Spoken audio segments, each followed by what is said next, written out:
C'est bien connu, c'est toujours dans les vieux pots que l'on fait les meilleures confitures. À l'heure des réseaux sociaux et du marketing digital, une étude démontre que rien ne vaut un bon bouche à oreille pour vendre. La recette miracle d'un produit qui fonctionne, c'est donc l'avis de nos proches. Alors question, le bouche à oreille fait-il vraiment plus vendre? Dans quel domaine fonctionne-t-il le mieux? Ce soir, c'est Arnaud Etcheverry qui vous répond. Première question, Arnaud, pourquoi le bouche à oreille est-il revenu à la mode? Eh bien aujourd'hui, Xavier, les consommateurs se sentent, je cite, assaillis par la publicité venant de l'extérieur. Nous préférons donc faire confiance à notre famille, à nos amis qui deviennent en quelque sorte nos conseillers d'achat. Pour 92% des Français, c'est donc l'entourage avant tout qui pousse à acheter, loin devant les avis de consommateurs laissés sur Internet et la publicité. Prenons un exemple avec les achats de Noël.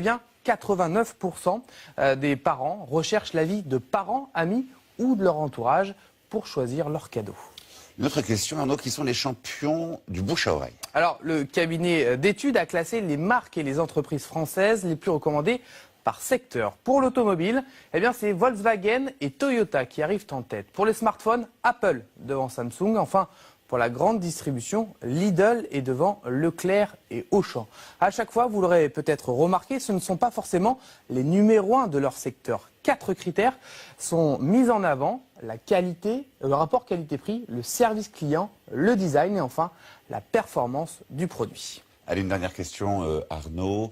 Est-ce que le bouche à oreille peut, à lui seul, faire vendre? Oui, l'histoire récente prouve qu'il n'est parfois pas très utile de faire de gigantesques campagnes de pub pour connaître le succès. Prenons, si vous le voulez bien, l'exemple du Thermomix. Ce robot multifonction qui révolutionne votre cuisine sans aucune campagne de presse, sans aucune publicité, et grâce aux simples bouches à oreille, c'est devenu un phénomène en quelques années. Prenons ensuite le cinéma. En 2008, les Ch'tis de Danny Boone ont fait exploser le box-office grâce aux bouches à oreille, plus de 20 millions d'entrées. Au rayon librairie, Indignez-vous de Stéphane Hessel, c'est vendu à 4 millions d'exemplaires dans le monde, alors que personne n'y croyait.